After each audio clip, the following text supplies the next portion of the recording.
Good morning mga kalabyo.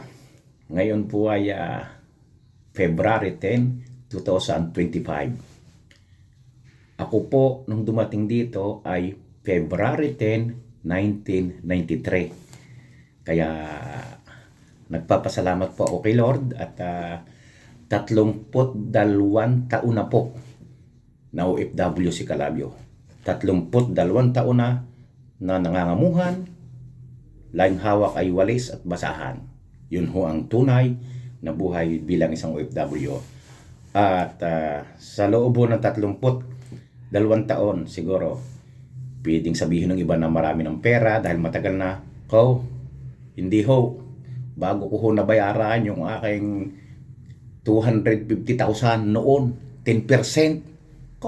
Talaga hong may bago ko nabayaran ang porsyento at saka ang puhunan. Ay di sa katagalan ho ng panahon, sa paglipas ng araw, nabayaran din naman ho. At yun, awa ng Diyos, nakakautay-utay na, ika nga. Ang akin hong yaman laang na masasabi sa aking pagkapunta dito sa abroad, sa Italy. Ang yaman ko na pinagpapasalamat sa Panginoon, unang-una, yung kalakasan lagi ng aking katawan at laging ligtas ho sa pang-araw-araw na mga gawain.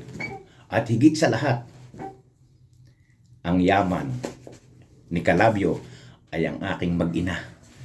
Ang aking nung kaisa isang asawa at ang kaisa isang anak. Yun ho ang yaman na walang pwedeng ipalit sa aking pagiging OFW. Kaya salamat.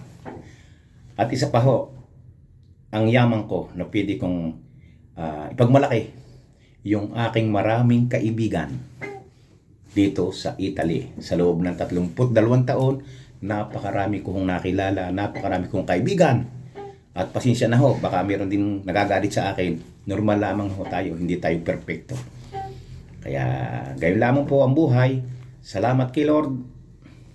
Sa loob ng 32 taon, ito pa rin, dumating ako dito, magba-23. Mamaya-maya ako'y 56 na. Kaya tuloy ang buhay, tuloy ang ligaya. Sabi nga ng matatanda, hindi naman totoong halata. Pero dumating ako dito, wala pang puti-puti ang buhok. Ngayon ho, nagkukulay na. Abay, ano kung gagawin? Ay naputi ang mga itim. Basta ang mahalaga, tuloy ang palabyo. Yun lang muna mga kasama. Mabuhay tayong lahat OFW.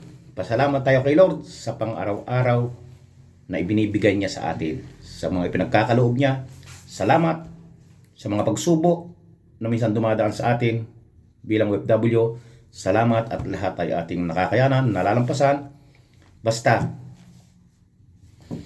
kay Lord lang tayo lagi at hindi niya tayo pababayaan. Yun lang muna, mabuhay tayong mga OFW. 30 taon na, 32 na laging hawak ay walis at basahan.